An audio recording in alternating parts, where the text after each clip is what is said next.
Hey guys, you're watching the Best Practices Show where we take a look at the best business practices from the best dental practices all over the world. And if you're growing a dental practice, one of the most important metrics you need to know is active patients. And there are some things you really need to know. And so today we're going to be talking about the truth of active patients in a real dental practice with our chief data engineer expert, Curtis Marshall from Dental Intel. Do not miss this. Do me a favor, grab a pen and hit the share button. We'll see you in a few seconds.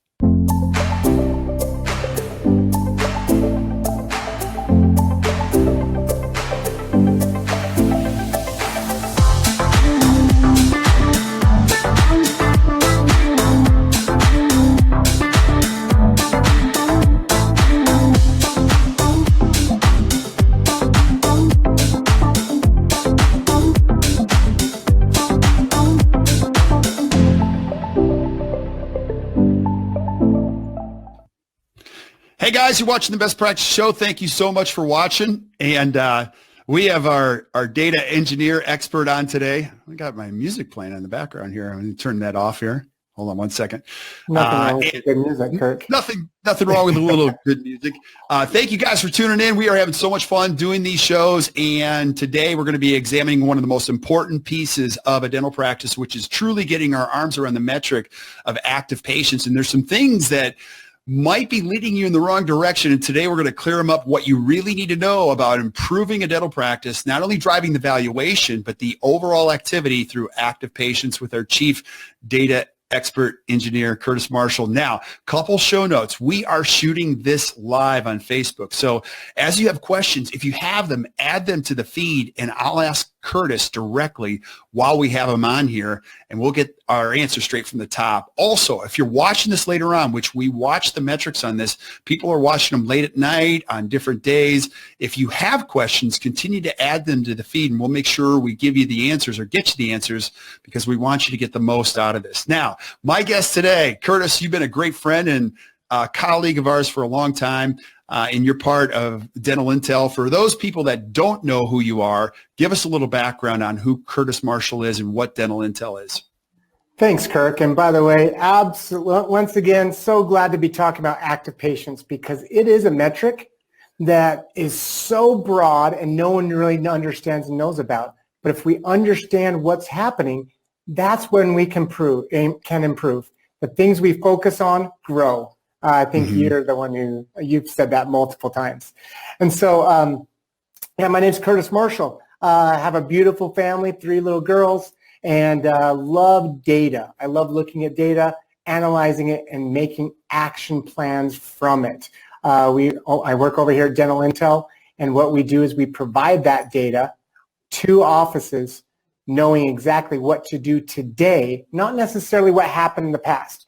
Because unless you're Marty McFly, you cannot change the past. You can only change what's going on today and tomorrow. And so that's what Dental Intel does, and that's what I do over here, help people understand how to use it. Yeah, and one of the things that you've helped me with so much as I've gotten to know you and you guys have shown us so much insight and made our job so much easier as we're coaching dental practices, there's a difference between data that's lagging and data that's actionable. Can you just talk about that real quick? Because I love that. Because for years, we looked at lagging data that happened in the past, last year, and try to make adjustments. And you could, but there's a huge trend going on in dentistry now, and that is actionable data. Ginormous. Now, Kirk, I love the fact that you brought this up. We weren't even going to talk about it. But leading and lagging indicators. Leading tells us, hey, this is what you need to do. Lagging is what happened. For example, a lagging indicator is production. You produced $100,000 last month, let's say, right? You produced it. What's that tell you? It doesn't say, all it is that's what happened. It doesn't tell you, oh, the reason why you hit this was because of X. The reason why you didn't do more is because of Y. It's just a lagging indicator that tells you what happened exactly. A leading indicator is like looking out a windshield of a car and you're able to see the exit coming up. Oh, I want to go off of that exit, so you put your blinker on and you go over there before it happens. Right. Those are leading indicators, and that's Your team needs to understand that that's the only thing that they can improve. They can't improve last month, but they can improve what's being scheduled. So for example, scheduled production for tomorrow is a leading indicator. Mm-hmm. Are you up? Are you down? Are you hitting goal? Are you not for tomorrow's scheduled production? Very interesting difference between leading and lagging. Absolutely. Absolutely. We're talking about how this relates to active patients. But take us into the profitability formula, which you opened our eyes to, which I'd love to. Can you show us that? Absolutely. So I'm going to go ahead and share my screen, team. What we're going to be looking at here is very simple. Like Kirk's pen and paper, jot this down, show this to anyone, any friends, anybody you went to dental school with, anyone out there. This is what we need to be focusing on rather than lagging, which are collections, new patients, production. All those are lagging stuff. This is now looking at my visits times my production per visit. That's what equals production. Mm-hmm. And both the amount of visits I have in the future or today and the amount of production that I'm doing per visit today or tomorrow, those are things I can change instantly. Right. And as you can see, these are some instances on how to change production per visit. That's what PPV is, production per visit. We can increase our fees. You can increase the dependency of PPOs. You can expand, do more procedures. It goes on, and we'll be going over these in the future. Visits times production per visit equals your production. Visits times production per visit times collection percentage. That's what equals collections. Subtract your overhead, you get more money. Yeah, absolutely. And we're going to be taking these apart in each one of these episodes and kind of giving them definitions on each one. But when we talk about visits, let's go into that one because we're going to be talking about active patients. And it's really cool because everything in dentistry goes back to one of these 5 metrics. You know, all the things that you want to measure that would be leading indicators. And today we're going to be talking about visits and active patients. Give us a little definition on what active patients is because this comes up. People are selling practices now or looking to transition and they're like, I've got 5,000 active patients. And then brokers come in there and they go, no, you've got, 1,500 or 2,000. How would you define an active patient right now? Good question. So this question I ask multiple offices all the time, seeing what their true active patient is. And to be honest, me as Curtis Marshall, I view an active patient differently than what the definition we're going to give coming up. I view an active patient as somebody who is coming in for appointments 2 times a year for hygiene. They refer their friends and family, and every time you present treatment, they accept it. Right. I mean, that ultimately, that's an active patient, right? Very. Okay, so we're going to dumb it down even further than that, though. We're going to make it very simple, cut and dry, without a doubt. A patient who is marked active in your practice management system. Mm-hmm. And we've seen them in the last 18 months. They've had a completed appointment in the last 18 months, and they're marked active. Okay. So with that, Kirk, what types of things could be misleading or maybe questions somebody might have about an active patient now? Well, you can, and that's what we're going to be talking about. We're talking about losing or gaining these patients, and there's some ways that you can lose them. Sometimes, here's a great one. Patients come into the practice as new patients, but they're not scheduled for future hygiene appointments, and all we talk about is restorative work, and then they disappear. Sometimes you have a patient in hygiene, and they don't get rescheduled for the next hygiene appointment, and they disappear. This happens over and over in every practice, in every column, in every city, every day. And if dentists aren't aware of how they're losing these patients, they continue to drive the effort train, which is what we talked about last time, and just drive more new patients to the practice while so many of them are leaving the back door. So many. But how, and that's a crazy question, is how are they leaving the back door? Now, I started my dental career, and by the way, love the dental field. This is my favorite. I started being in marketing in a practice. We got up to, Kirk, we were increased new patients every month, 400 new patients a month in our practice. Okay. It was a big practice. We were killing it, okay? But our production was only increasing a little bit. And I knew we were losing patients, but I didn't know how. I didn't know who they were. I didn't know how. So guess what we started doing? I just kept pushing out more cash to get more new patients because I knew that would at least sustain me and keep us above water if I kept getting more new patients. But I didn't know how things were getting lost. So there's only 2 ways to gain active patients and 2 ways to lose active patients. That's what we want to discover first. Okay. So let's go into how do you want to start with lose or gain? Which one? Let's start with, good question. Let's start with lose. Let's this is what we want to know, how to lose. Okay, lose patients. Very basic and simple. Unfortunately, our patients do die. They do move. Right. And sometimes we just don't want to see them anymore, right? We dismiss them from our practice. So marking them inactive, that would be losing a patient, right? Right. Okay, so that's one way. The other way is that we haven't seen them in the office for 18 months. Here's what's crazy. We've seen over thousands of practices across the country. Once they fall into this bucket, we call it the 18-month lost bucket, well, whatever you want to call it. They're lost, right? Only 5% of those patients come back. Now, why is that? Have you guys come to a clear definition or a hypothesis on that? Ultimately, there's no systems in place to go get them. And ultimately, if they're not coming back on their own, they're not coming back. Or after 18 months, they've already decided, hey, I'm going to go somewhere else. I don't need to go to you as a dentist. There are multiple reasons, but the common factor is if they don't come into the office within 18 months, we only get 5% back. So if 100 people fall into your bucket, only 5 are coming back into your office on average. Yeah, so it comes back to the whole cliche is that, it's one thing to try to get new patients, but really the key is how do we keep them and retain them, because it's less expensive to do that over the career of, your entire career in your practice. So obviously they can become inactive. Now I have so many questions on this because we are data freaks too, and we love studying the computers when we go into an office, but the inactive thing, there are some people that don't mark them inactive. There are patients that move. Which is totally fine. That happens at times, right? Oh, actually, quite more often than you would think. Or we're marking them inactive when it's been 2 years. Or longer. They're already considered lost, right? And we're marking them inactive. The only benefit to marking somebody inactive is knowing immediately, oh, they moved. I know what just happened. They just had an appointment 6 months ago, and they are now lost because of a reason. I'm going to mark.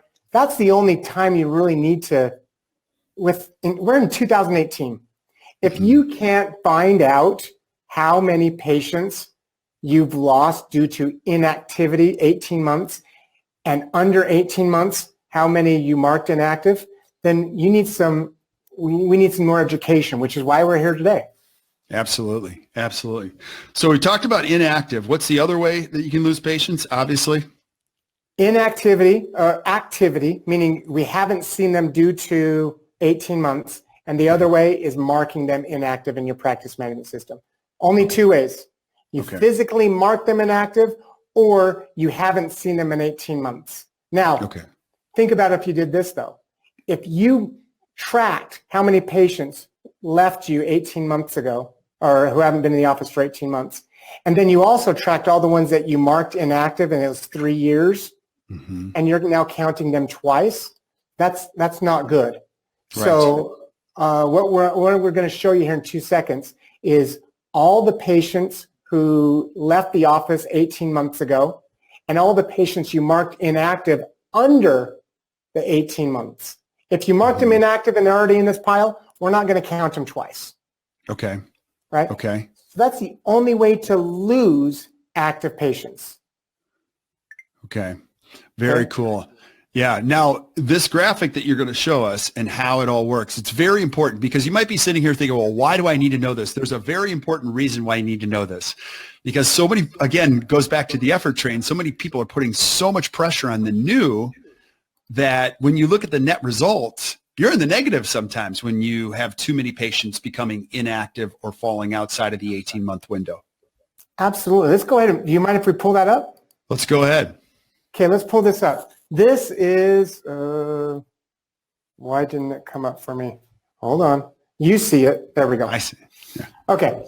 So here in this practice, this is Dr. Brown in Smiletown, USA. All this data is HIPAA secured. We're not going to be looking at anything here. So what we got here are active patients. These are patients that have been in the office in the last 18 months.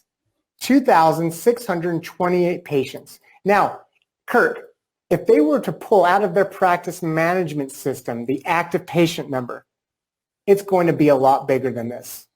Mm-hmm. Why is that? We're going to reiterate it again. Why would their number out of the practice management system be higher than this number? For a lot of different reasons. Sometimes it's not entered accurately. It's got to be linked to an appointment, correct? Correct. If they've had an appointment in the last 18 months, they're counted here. Your practice management system is showing everyone who is physically marked active. So if you saw a patient 5 years ago and they're marked active in your system and you pull an active patient report out of Open Dental, EagleSoft, Dentrex, SoftDent, blah, blah, blah, if you pull it out of there, they're going to show you all the active patients. This is saying out of all those patients, how many have we seen in the last 18 months? Boom, it's right here. Right. Okay? Right. Now, watch this. This is where it gets a lot of fun. We can see that last year in this office, at the beginning of the year, how many active patients did they have? Yeah, 2,000. 25. Mm-hmm. 2538. Mm-hmm. Let's just make it easy. Like you said, 2,500. At the end of the year, they had some ups and downs. They probably marked some people inactive. They had some ups and downs, though. At the end of the year, their net gain of active patients was 2,589. So let's just make numbers easy. Let's say they increased by 90, right? They started, 2,540. Really by 50, somewhere in there. 25, yeah. So 50. 55. Right? Mm-hmm. Yeah. Yeah, let's be generous. Let's say 55. Okay. So most likely, if they gained active patients by 55, last year they got about 55 new patients, hopefully. Right? Right. Let's see how many new patients they did have last year. And this is not picking on this office. This is what it is. These are accurate, true numbers that's happening in an office. Now, there's a bunch of other cool numbers we're going to be going over in the future, but ultimately, we want to look at how many new patients this office had last year. Mm-hmm. How many did they have in 2017? Well, 870, is that right? 871? That is correct, Kirk. 871 patients. They only grew by 55, which means that 800 and, help me out here, 15 were lost. 815 patients were lost somehow. That's crazy. I'd love to see their marketing budget, how much they spent on marketing to get those patients if they did. Now, why is that though? Because the one thing I'm going to constantly reiterate in our education with you is that data doesn't lie. So as much as people want to fight this and go, oh, they're probably not good at that. You know, the truth is that when you pull the data, it tells a story. And the key here is to find out the story. So Curtis, what are the stories that you learn when you find such a huge discrepancy? And by the way, Kirk, this is not unique. This situation that we're seeing here is not unique. What we're seeing across the country is that people are losing active patients and they don't even realize it. And it comes down to very simple. If I saw 10 patients and I out of those 10 patients, I only rescheduled 7. Oh, wow, I can't even add. I only rescheduled 8, right? Mm-hmm. Those 8 patients come back in 6 months. And I still only reschedule about that same amount. I have 10 patients at the beginning of the year. Now I only have 6 active patients because 4 don't have a future appointment. Right. That compounds. And now all of a sudden we're losing 800 active patients. And unless I haven't seen anything else. I've seen a lot of different things, but I've never seen anything else like dental intel that shows you exactly how many patients you're losing every day, every week, every month, every year. Yeah, now I just want to pause because on the screen, if you guys are watching this, look at the wheel all the way to the right. One of my favorite things that this thing does is it points out the number of unscheduled active patients that you have. So that's 1,394 people that do not have an appointment within the 18 months. Is that correct? Is that what that number shows? So Or is you're absolutely right. So Okay. out of our active patients that we have in this office, which was what, 20-something thousand, 2,600, excuse me? 2,600. Mm-hmm. Okay. There are 13, almost 1,400 patients with 0 appointments. Not just not a hygiene appointment. They have no appointments. Right. There are that many patients that don't have a future appointment. And that was back in January. If we look at this right now, February, at the end of February, excuse me, 6 days ago, that number was, survey says, oh, it's blurring out all the data right now so that it's not going to, no HIPAA stuff. I shouldn't have changed that probably, but that's okay. There we go. And let me just add Same this. amount. Yeah, you would probably say, again, this is not unusual. You know, there are so many lost unfortunately, in a practice. And it goes, myself and our team of coaches, we constantly talk about this. Like there are so many practices we coach, they don't need one more new patient. They just need to keep the ones that they have. and that's what's happening nationwide is that we're seeing all of a sudden, oh, my goodness, now I know where to improve. It's not just do more, work harder, stay later, open more days, work on Saturdays. It's not that. Mm-hmm. It's what's actually happening in your practice and just fix a few small little things. And all of a sudden, you're actually doing more dentistry. You're having patients come back for hygiene. They're referring their friends and family. And life is better for the team. Yeah. So let's go back to this. So we've talked about the ways to lose patients. Let's talk about the ways that you can gain them. And there's 2 to grow your true active patient base. What are they? Okay, so love it, Kirk. There's only 2 ways to lose and 2 ways to gain. Once again, our ultimate goal is to get more active patients or keep it the same. Mm-hmm. You know, depending on your office, it's one of the 2 things. So if I want to grow active patients, and by the way, if I'm losing 800 in a year, then I've got to grow a lot, right? Right. Only 2 ways to gain. Either 1, we're going to increase new patients, which that's what every marketing company wants you to do. That's what you get preached to left and right. Do more marketing, which it is important. Second way, pull from that 18 months. So we have all those patients that we haven't seen in 18 months, bring them back in. We call that recaptured. Kirk, what do you call that when you bring a patient back from 18 months back into the office? Well, I call it recapture now too with you. But really, let me just add one thing because that is very true. But Curtis, that's really the least efficient way to do it. The most efficient way to recapture or keep these people is to do it while they're in the office. And we're going to get into future conversations on hygiene reappointment percentages, but that's one of the fastest ways to improve a dental practice is make sure that your team is paying very close attention to the number of people that are coming into the practice, and then they're being reappointed for future appointments. But the thing that you've helped us with and that my coaches help me understand all the time is that the more we do later, has exponential implications. So recapturing patients is great. It's awesome to bring them back into practice, but we don't want to put that heavy administrative load on everybody up front to make sure that that happens, right? Well, not only that. Okay, so what? You actually have to make your team work harder or you have to hire more staff. Okay, whatever that's the case, you need to do more work now for your team. What's even more important is that these patients right here, they haven't seen a dentist in 18 months. That's what hurts. What hurts is that the patient care has decreased. These patients haven't seen a dentist in 18 months. Right. So we're disservicing it twice by not rescheduling. We're making our teams work harder, and we're not taking as good care of our patients as we can. Yep.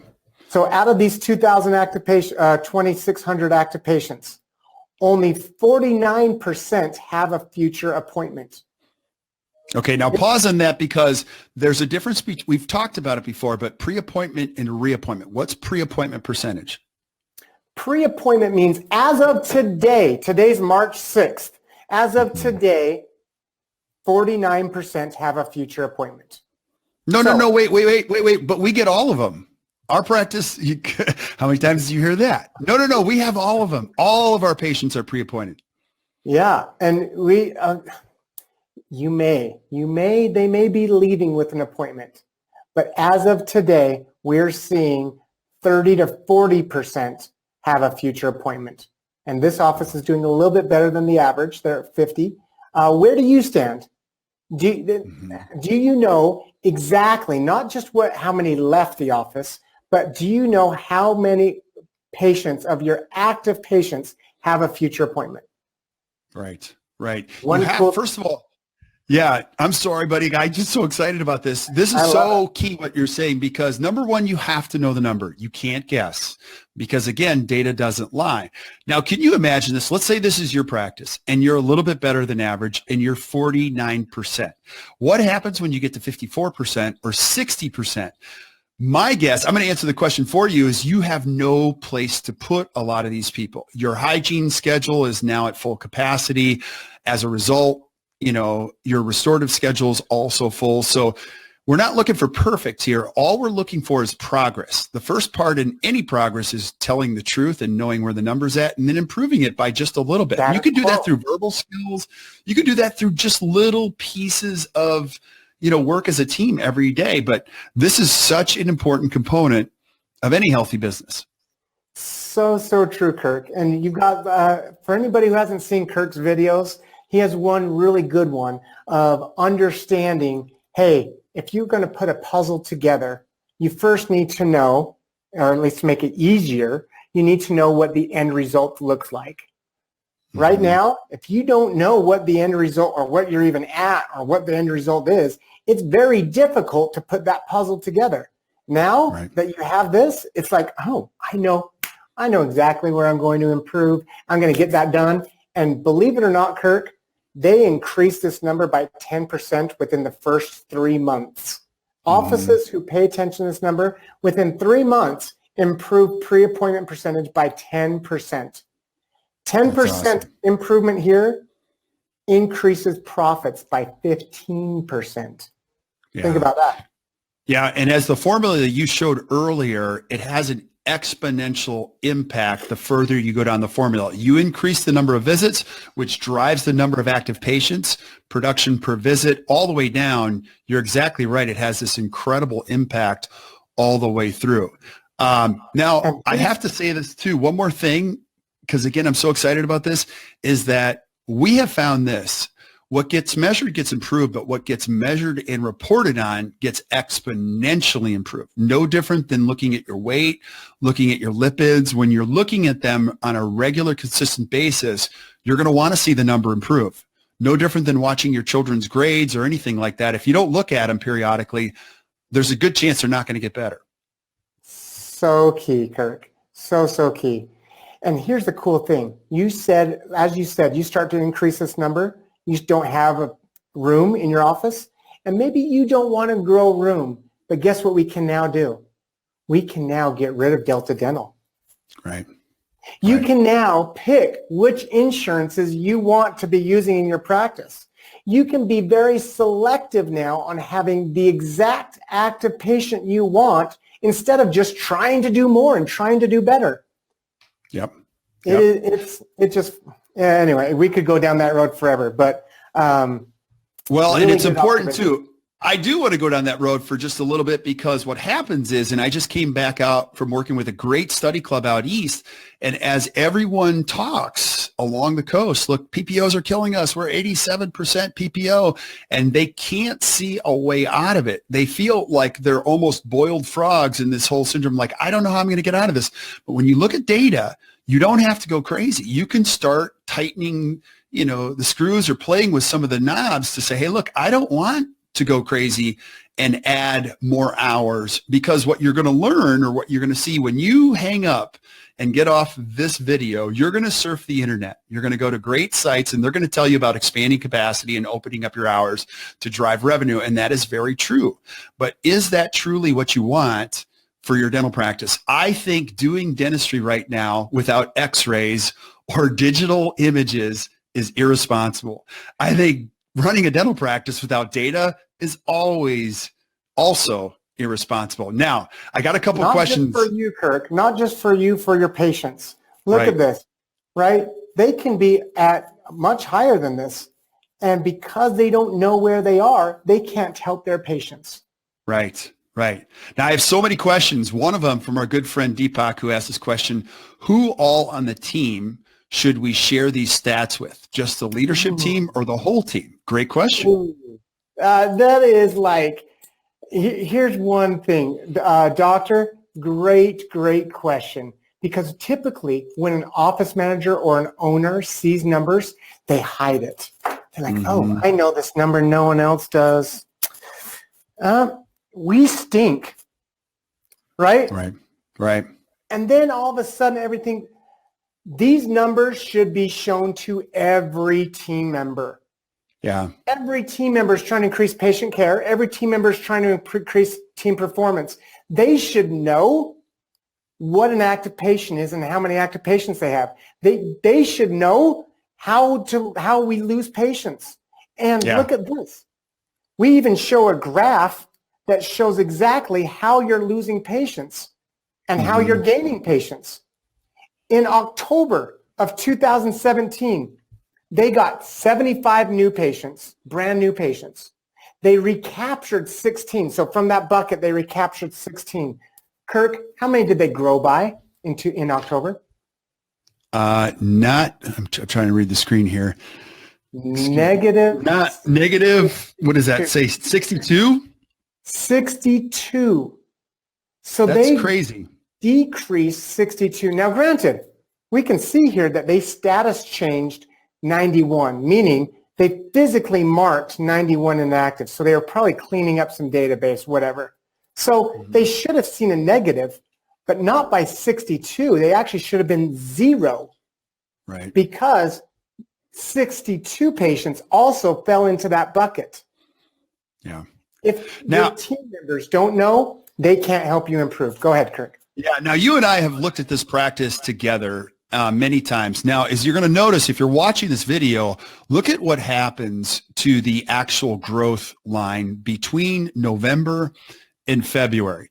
And you asked me this question, what do you think happened? Like, look at this. The net is exponential. So, Curtis, give us some insight in what happened in those months right there. Good, Kirk. So as you can see, that purple line, that's the growth. So they were 35 increased, 37 increased, and in January, they increased by 53 active patients. Okay? That's what their growth of active patients were. Right. The only thing that's different, and let's go ahead and take off status change. Look what was different in losing patients in December and January. Their patients that fell into that bucket were much less than previous months. They only had 29, still that's a lot, and 36 patients fall into that bucket, where in the past they've been 48, 62, 70, 59, right? Yeah. They started to be aware, not letting patients fall into this trap. And then guess what happened all of a sudden in February again?